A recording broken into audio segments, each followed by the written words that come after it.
You know that feeling when you're eating incredible Chinese food and you think, I wish I could make this at home, but then you immediately think, but it seems so complicated. Well, today, we're going to change that. We are breaking down exactly what you need, and maybe more importantly, what you don't need to get started. Does this sound familiar? I mean, this is a real comment from someone just starting out, and it hits the nail on the head, right? It's that feeling of overwhelm. You find a recipe, you see a long list of unfamiliar bottles, and you just decide to order takeout instead. But what if I told you that you only need a few key players to create that authentic flavor you're after? So here's our game plan. We're gonna build your Chinese cooking starter kit from the ground up. We'll start by busting a major myth, then we'll find you the perfect pan, stock your pantry with the essentials, master the art of stir frying, and then we'll put it all together. Okay, first things first. Let's tackle the biggest misconceptions head on. Seriously, these are the things that are probably stopping you from making some amazing food. So let's just get this out of the way.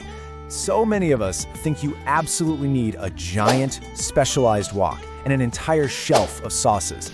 And look, that's just not true when you're starting out.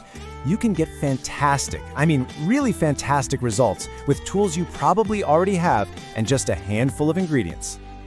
Now let's talk about the single most important piece of hardware, your pan. And I want you to forget what you think you know, because we're gonna pick the right pan for a modern home kitchen, not a restaurant. Okay, here's the thing.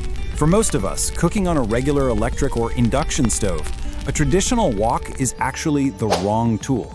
That round bottom is designed for a huge open flame to lick up the sides. On a flat stove, it just doesn't get hot enough. A large, flat-bottomed skillet, on the other hand, makes way better contact with the heat. It gets hotter, it's more consistent, and honestly, it's the perfect place for a beginner to start. So what are you looking for in that skillet? It's simple, just 3 things. First, size. You want to go for about 11 to 12 inches. Anything smaller and you'll overcrowd the pan, which means you'll steam your food instead of searing it. Second, a higher rim is going to be your best friend. It keeps all that food in the pan when you're tossing everything around. And finally, just start with non-stick. It's so forgiving and it'll stop marinated meat or noodles from sticking, which, trust me, is a super common frustration. All right, pan sorted. Let's build our flavor engine. This is where the magic really happens, and I promise it's so much simpler than you think. We're gonna focus on 4 key sauces that, when you put them together, create a complete flavor foundation. This is the big question, isn't it? You're standing in the aisle, looking at this, just a wall of bottles.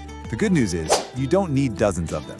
You just need what I like to call the core 4, a balanced set that hits every note you need. Let's break them down. First up, light soy sauce. This is your number 1. This is your foundation for salty and savory, that delicious umami flavor. Think of it as your main seasoning, the workhorse that's going to go into pretty much every marinade and sauce you make. Next, we have oyster sauce. This is your secret weapon for depth and a little bit of sweetness. It's thick, it's rich, and it's packed with this complex, savory flavor. Plus, and this is a big one, it gives your dishes that beautiful glossy sheen you always see in restaurants. Our third essential is Shaoxing wine.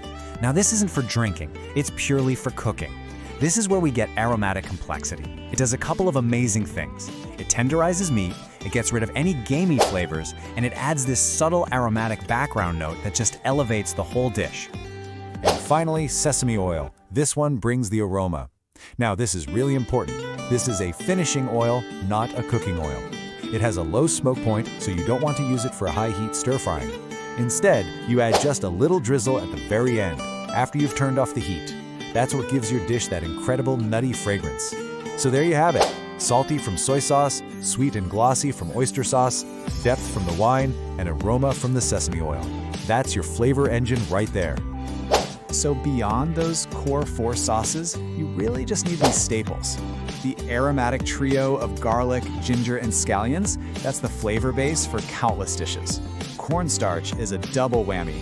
It creates a coating on meat that helps the sauce cling to it, and it's what you use to thicken your sauces at the end. And white pepper, it brings a totally different kind of heat than black pepper. It's more earthy and sharp, super distinctive. Okay, you've got your pan, you've got your pantry. Now it's time to learn the most important, most versatile technique in Chinese cooking, the stir fry. Before we jump into the steps, let's talk about the goal. You might hear chefs talk about wok hei, which literally means the breath of the wok.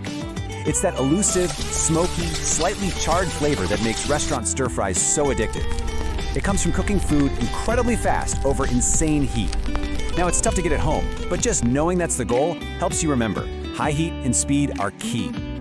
The method itself is just a simple 5-step dance. It's super easy. 1. Cook your protein first, then take it out of the pan. This is key to not overcooking it. 2. Sauté your aromatics, your garlic and ginger, to flavor the oil. 3. Add your vegetables in your premixed sauce.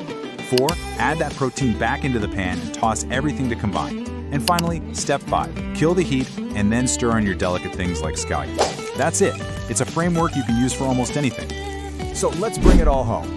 We have just assembled a complete, no-nonsense toolkit for getting started with Chinese cooking. This is it, your entire starter kit, all on one slide. For the pan, you've got a large non-stick skillet. For the pantry, it's all about the core 4 sauces plus those few key staples. And for your technique, you have that versatile 5-step stir-fry method. With just these 3 things, you have everything you need to stop ordering and start creating. You now have the tools, you have the flavor, and you have the technique. The myths are busted. The path is clear. All that's left is to start cooking. So really, the only question that remains is, what are you gonna make first?